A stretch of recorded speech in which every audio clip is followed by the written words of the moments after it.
അന്ത്യകാല ദൈവശാസ്ത്രം വളരെ പ്രധാനപ്പെട്ടതാണ് വേദപുസ്തകത്തിൽ. ആ അന്ത്യകാല ദൈവശാസ്ത്രത്തിന്റെ ശാഖകളെക്കുറിച്ച് നാം പഠിച്ചു വരുമ്പോൾ തുടക്കത്തിൽ നാം പഴയ നിയമത്തിൽ എന്താണ് ഇതിനെക്കുറിച്ച് പറഞ്ഞിരിക്കുന്നത്, വേദപുസ്തകം എവിടെ തൊട്ട് എവിടെ വരെ അന്ത്യകാലത്തെക്കുറിച്ച് സംസാരിച്ചിട്ടുണ്ട് എന്നുള്ള ഭാഗത്തെക്കുറിച്ച് ചിന്തിക്കേണ്ടി വരും. അപ്പോൾ അതിനകത്ത് വളരെ അത്യാവശ്യമായി ദാനിയേൽ പ്രവചനത്തിൽ നിന്ന് ഭാഗങ്ങൾ പഠിച്ചുകൊണ്ട് മാത്രമേ നമുക്ക് അന്ത്യകാല ദൈവശാസ്ത്രത്തിന് തുടക്കം ആരംഭിക്കാൻ പാടുകയുള്ളൂ. അതുകൊണ്ട് നമ്മൾ ദാനിയേൽ പ്രവാചകന്റെ പുസ്തകത്തിലേക്കാണ് നമ്മൾ പഠനത്തിന് വേണ്ടി നമ്മുടെ ചിന്തയെ തിരിക്കുന്നത്. ദാനിയേൽ എന്ന് കേൾക്കുമ്പോൾ, ആ പുസ്തകം എന്ന് കേൾക്കുമ്പോൾ നമ്മുടെ മനസ്സിൽ വരുന്നത് 1 സിംഹക്കുഴി, 2 തീച്ചൂള, ഇതൊക്കെയാണല്ലോ. അങ്ങനത്തെ ചിന്തയാണ് നമ്മുടെ മനസ്സിനകത്ത് നമുക്കുള്ളത്.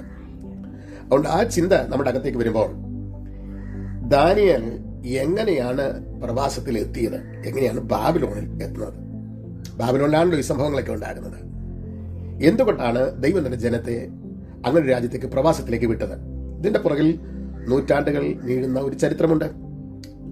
നമ്മളെ കാര്യം പഠിച്ചിരിക്കണം. എന്തുകൊണ്ടാണ് അവർക്കങ്ങനെ വന്നത്? ഒരു ചോദ്യം ഒന്ന് ചോദിച്ചോട്ടെ. ഏതെങ്കിലും ഒരു കുഴപ്പം സംഭവിക്കില്ല എന്ന് കരുതി തെറ്റ് ചെയ്യാൻ നമ്മൾ തയ്യാറാകുമോ? നിയമം ലംഘിക്കാൻ തയ്യാറാകുമോ? അങ്ങനെ ലംഘിച്ചിട്ടുണ്ടോ? ഇസ്രായേൽ ജനയ്ക്ക് സംഭവിച്ചതും അതാണ്. അവർ പെട്ടെന്നൊരു ദിവസം തകർന്നു പോയതല്ല. വർഷങ്ങളോളം ദൈവത്തിന്റെ കരാർ ലംഘിച്ചതിന്റെ അനന്തരഫലമായിരുന്നു അവരുടെ ഈ പ്രവാസത്തേക്കുള്ള പോക്കെന്ന് വേദപുസ്തകം പഠിച്ചാൽ നമുക്ക് മനസ്സിലാക്കാം. ഇസ്രായേൽ മക്കൾ എന്ന് പറഞ്ഞാൽ അറിയപ്പെടുന്നത് നിയമത്തിന്റെ ജനം എന്നുള്ളതാണ്, ദ പീപ്പിൾ ഓഫ് ലോ. നമുക്ക് ചരിത്രത്തിലേക്ക് ഒന്ന് പോയാലോ? വർഷങ്ങൾക്ക് മുമ്പ് സീനായ് പർവ്വതത്തിൽ വെച്ച് ദൈവം മോശയോട് ജനം എന്തെല്ലാം ചെയ്യണം എന്നുള്ള കാര്യങ്ങളെക്കുറിച്ച് അരുളി ചെയ്തിരുന്നു. മോശയുടെ സാന്നിധ്യത്തിൽ ദൈവം ഇസ്രായേലുമായിട്ട് ഒരു ഉടമ്പടി ഉണ്ടാക്കി. ദൈവം അവർക്ക് നിയമങ്ങൾ കൊടുത്തു. ജനമെല്ലാം ചേർന്ന് പറഞ്ഞൊരു കാര്യമുണ്ട്, ദൈവം കൽപ്പിച്ചതെല്ലാം ഞങ്ങൾ അനുസരിക്കും. അപ്പോൾ 2 പാർട്ടിയാണ്, ഒരു ഭാഗത്ത് ദൈവം, ഒരു ഭാഗത്ത് ഇസ്രായേൽ മക്കൾ. അങ്ങനെ 2 പേര് തമ്മിൽ ഒരു ഉഭയസമ്മതത്തിലേക്ക് പ്രവേശിക്കുകയാണ്.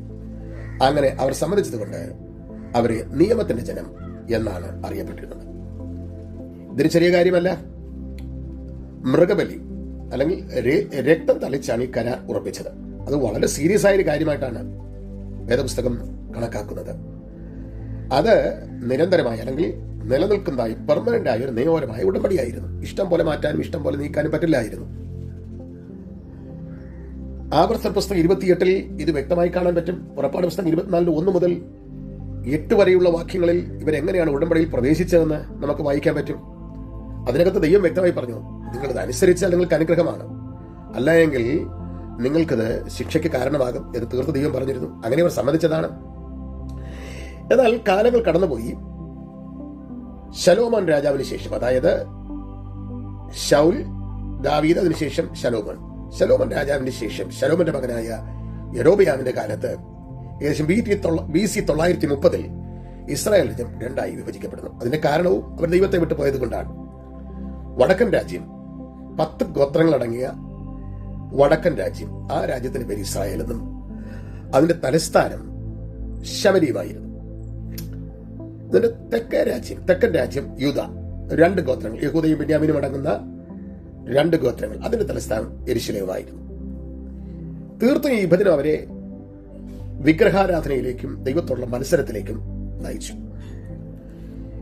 ഇനി നമ്മൾ നോക്കൂ, ആദ്യം തകർന്നു പോയത് വടക്കേ രാജ്യമായി ഇസ്രായേലായിരുന്നു. BC 722 അസീറിയൻ രാജാവായ ശൽമനേസർ വടക്കൻ രാജ്യത്തെ കീഴടക്കി പ്രവാസികളായി കൊണ്ടുപോയി. അവർ ദൈവത്തിന്റെ കൽപ്പന ലംഘിച്ചതുകൊണ്ട്, പ്രമാണം ലംഘിച്ചതുകൊണ്ട്, ഒരു കോൺട്രാക്റ്റിൽ നിന്ന് മാറിയതുകൊണ്ട് ദൈവം തീർത്തും അവരെ കൈവിട്ടു. അതോടുകൂടി അവർ നാമവിശേഷമായി പിന്നീട് രാജ്യത്തെക്കുറിച്ച് ഒരു ചരിത്രവുമില്ല. അവരുടെ ചരിത്രം അവിടെ അവസാനിക്കുകയാണ്. ആ രാജ്യത്ത് ഭരിച്ചിരുന്ന എല്ലാ രാജാക്കന്മാരും തന്നെ അഴിമതിക്കാരായിരുന്നു, ദൈവമില്ലാത്തവരായിരുന്നു, ദൈവകൃപയില്ലാത്തവരായിരുന്നു, ദൈവത്തിൽ നിന്ന് അകന്നുപോയവരായിരുന്നു. അതുകൊണ്ട് ദൈവം അവരെ കൈവിട്ട് കളഞ്ഞു. അങ്ങനെ ആ രാജ്യത്തിന്റെ വീഴ്ച തീർത്തും സംഭവിച്ചു. പിന്നീട് അടുത്ത വീഴ്ച സംഭവിക്കുന്നത് യഹൂദയ്ക്കാണ്. ഈ വീഴ്ചകളെല്ലാം ദൂരെ നിന്ന് കണ്ടിട്ടും യഹൂദ രാജ്യം ഒന്നും പഠിച്ചില്ല. മനശ്ശെ എന്ന് പറയുന്ന രാജാവിനെ പോലുള്ളവർ കടുത്ത വിഗ്രഹാരാധന നടത്തി. അവർ നക്ഷത്രങ്ങളെ ആരാധിച്ചു, മന്ത്രവാദം നടത്തി, സ്വന്തം മക്കളെ തീയിൽ അവരെ ചുട്ടരിച്ച് അവരുടെ ദൈവങ്ങൾക്ക് ബലി കൊടുത്തു. ദൈവത്തിന്റെ ആലയത്തിൽ അശേര പ്രതിഷ്ഠയെ സ്ഥാപിച്ചു. ദൈവത്തെ അറിഞ്ഞുകൊണ്ട് തന്നെ അവർ പാപം ചെയ്തു. അതായിരുന്നു ഏറ്റവും വലിയ സങ്കടം. ഇനി എങ്ങനെയാണ് യഹൂദയുടെ പ്രവാസം നടക്കുന്നത്? യഹൂദയുടെ തകർച്ച 3 ഘട്ടങ്ങളിലായിട്ടാണ് നടക്കുന്നത്. യഹൂദ ബാബിലോൺ രാജാവായിരുന്ന നെബൂഖദ്നേസർ യഹൂദയെ ആക്രമിച്ചത് 3 ഘട്ടങ്ങളിലായിട്ട് നടന്നു. ഒന്നാമത്തെ ഘട്ടം BC 605 യഹോയാക്കീം എന്ന് പറയുന്ന രാജാവിന്റെ കാലത്ത്. യഹോയാക്കീം എന്നുള്ളതിന് എല്യാക്കീം എന്നൊരു പേരും ഉണ്ട്. യഹോയാക്കീം എന്ന രാജാവിന്റെ കാലത്ത് രാജകുമാരന്മാരെയും കുലീനന്മാരായ ആളുകളെയും നെബൂഖദ്നേസർ അടിമകളായി പിടിച്ചുകൊണ്ടുപോയി. ആ അടിമകളായി പിടിച്ചുകൊണ്ടുപോയ കൂട്ടത്തിൽ അന്ന് ആദ്യത്തെ ആക്രമണത്തിൽ കൊണ്ടുപോയത് ആളുകളായിരുന്നു ദാനിയേൽ, ഹനന്യാവ്, മീശായേൽ, അസര്യാവ്. പിന്നീട് അവർക്ക് വേറെ പേരുകളൊക്കെ കൊടുക്കുന്നുണ്ട്. നമ്മൾ പിന്നീട് ഒന്ന് ചിന്തിക്കും. രണ്ടാമത്തെ ആക്രമണത്തിന്റെ ഘട്ടം BC 597 അത് യഹോയാക്കീൻ എന്ന് പറയുന്ന രാജാവിന്റെ കാലത്ത് കൂടുതൽ പ്രമാണിമാരെയും ശില്പികളെയും ഒക്കെ കൊണ്ടുപോയത് ഈ കാലഘട്ടത്തിലാണ്. അതായത് ആ കാലത്ത് ആയിരിക്കണം യെഹെസ്കേലിനെയും സെരുബാബേലിനെയും എസ്രയേൽ നെഹമ്യാവിനെ കൊണ്ടുപോകുവാൻ സാധ്യതയുള്ള ഒരു കാലഘട്ടം.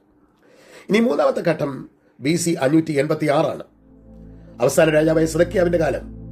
അതായിരുന്നു യഹൂദയിലെ അവസാനത്തെ രാജാവ്. യെരുശലേം നഗരവും ദൈവാലയവും പൂർണ്ണമായി ബാബിലോണിയർ കത്തിച്ചു കളഞ്ഞു. വീടുകൾ നശിപ്പിച്ചു, ദൈവാലയം നശിപ്പിച്ചു, കൊട്ടാരങ്ങൾ നശിപ്പിച്ചു, അവിടെ സകലത്തെയും കത്തിച്ചു കളഞ്ഞു. ദൈവം തങ്ങൾക്ക് നൽകിയ മണ്ണിൽ നിന്ന് അവർ എന്നേക്കുമായി പുറത്താക്കപ്പെട്ടു. ഇന്ന് നമുക്കുള്ള പാഠം എന്താണ് പ്രിയ കുഞ്ഞുങ്ങളെ? ദാവീദ് ബാബിലോണിൽ എത്തിയത് ദൈവം തോറ്റുപോയത് കൊണ്ടല്ല, മറിച്ച് ദൈവം തന്റെ വാഗ്ദത്തത്തിൽ വിശ്വസ്തനായതുകൊണ്ടാണ്. പാപത്തിന് ശിക്ഷയുണ്ടാകുമെന്ന് ദൈവം പറഞ്ഞിരുന്നു. ആ കാര്യം പറഞ്ഞത് ദൈവം നിറവേറ്റി. ഇത് നമ്മളും ഒരു പുതിയ നിയമ ഉടമ്പടിയിലാണ്, ഒരു ന്യൂ കവനന്റ്. യേശുവിന്റെ രക്തത്താൽ ഉറപ്പിക്കപ്പെട്ട ഒരു ഉടമ്പടി. നമ്മൾ രക്ഷയിലൂടെയും സ്നാനത്തിലൂടെയും ഈ ഉടമ്പടിയിൽ പ്രവേശിച്ചു. പാപമോചനവും പരിശുദ്ധാത്മാവിനെയും ദൈവം നമുക്ക് വാഗ്ദാനം ചെയ്തു. പക്ഷെ ഒന്ന് ഓർക്കുക, കൃപയാലാണ് നമുക്കിത് ലഭിച്ചു എന്ന് കരുതി കൃപ എന്നുള്ളത് പാപം ചെയ്യുവാനുള്ള ലൈസൻസ് അല്ല. ദൈവം ഇപ്പോഴും വിശുദ്ധി ആഗ്രഹിക്കുന്നു. പാപം നമ്മുടെ സമാധാനത്തെയും സാക്ഷ്യത്തെയും തകർക്കും. ആക്കേണ്ട കാര്യം, ലോകം എത്ര മോശമായാലും ദാനിയേലിനെ പോലെ വിശ്വസ്തരായിരിക്കാൻ നമുക്ക് സാധിക്കും. ദൈവം ഇസ്രായേലിനെ ശിക്ഷിച്ചത് അവരെ വെറുത്തത് കൊണ്ടല്ല, മറിച്ച് അവർ ദൈവം വിശുദ്ധിയെ സ്നേഹിക്കുന്നത് കൊണ്ടും ഈ ജനം വിശുദ്ധി കാക്കാത്തത് കൊണ്ടുമാണ്. വചനം അറിയുന്നവർ മാത്രമല്ല, അതനുസരിച്ച് ജീവിക്കുന്നവരാകാൻ നമുക്കും ശ്രമിക്കാം. പ്രിയ കുഞ്ഞുങ്ങളെ, ഇന്നത്തെ കുഞ്ഞുങ്ങളെ ദൈവം നിങ്ങളെ സഹായിക്കട്ടെ. ദൈവകൃപയിൽ ജീവിക്കാം, നമ്മൾ ദൈവത്തെ സ്നേഹിക്കാം, ദൈവത്തിന്റെ കൃപയിൽ നിൽക്കാം. ദൈവം നിങ്ങളെ അനുഗ്രഹിക്കട്ടെ.